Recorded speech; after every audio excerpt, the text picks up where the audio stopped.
Hi guys, so you can see that I'm in a base outfit again, so just sort of little black shorts and a little black top, because this is going to be an outfit video. I'm also potentially looking very, very shiny because it is really hot right now. Okay, so this video is going to be about style rules. It's not about style rules that you need to follow, it's about the ones that you may want to think about breaking. So obviously there are so many people who have different ideas about, what's okay and what's not okay to do with fashion.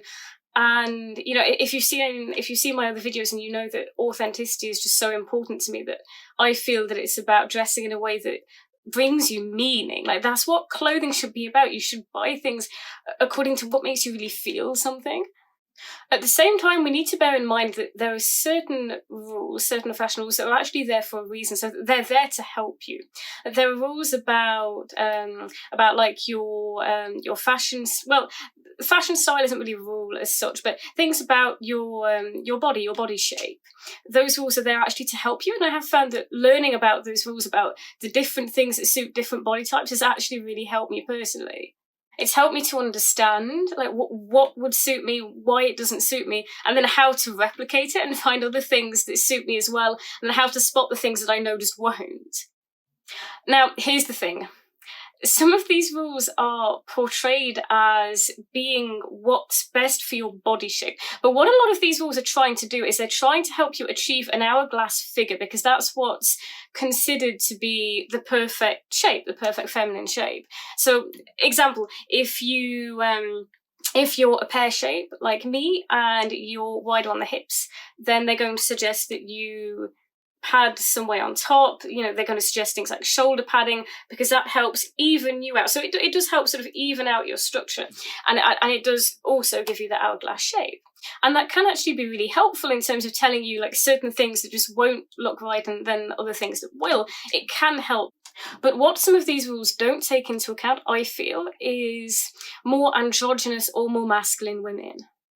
So what I'm going to do is I'm going to show you some of the pieces that I have that don't conform to these rules, that don't fit in with these style rules, and I'm going to show you the pieces, and I'm going to tell you why. And then I'm also going to tell you why I still wear them. Oh, and then I'm going to show you how they look on me. I think that's it. I think I've covered all the steps. So I bought this piece probably about 6 years ago, something like that. It's faux leather. I usually wear it with something underneath, and it's very loose. I love it. I wear it when I'm feeling sort of more androgynous, when I feel like I don't necessarily want to wear something that's fitted.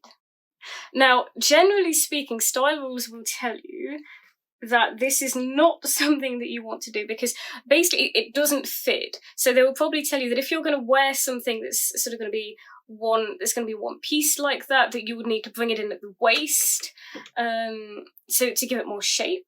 Or they're probably going to tell you, like, you probably could wear something that just hangs if you're much taller. But if you're petite like me, then you would probably be told that this is something that you wouldn't be able to wear. But all of that is based on the assumption that you are trying to achieve a feminine figure. Bags. Let's talk about bags. So again, if you're like me and you're quite petite and you have quite a small structure, you're generally advised to use a smaller bag, because it generally keeps you in proportion. But here's the thing, I feel like this rule, as much as they're trying to keep in mind, like bear in mind the person's body shape and their height and everything else, I feel like it totally disregards the person's personality. Like, for me, small bags are a problem. They are a problem, because when I go out, I like to be able to throw everything in my bag, and I have no idea what it is that I'm going to want to put into it, but I like to feel like I can put things in if I want to. So, like, if I go out and I decide that I want to buy my lunch, but I want to buy it from the supermarket or something like that, then I can put it in. If I buy a bottle of water, I don't want to have to carry it. I don't want to have it in a supermarket bag. I want to just be able to throw it in. I want to be able to put everything in my bag, because that's what my bag is for. So this is the main bag that I'm using at the moment. It's Guess which probably isn't what I would usually choose. Like, a lot of the bags that I've had in the past have generally been alternative. They have been satchels, and this is a satchel as well.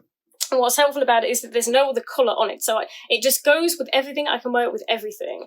And, you know, it's so roomy, it's huge, I can literally get everything in it, and that's what I like to do. Now for shoes.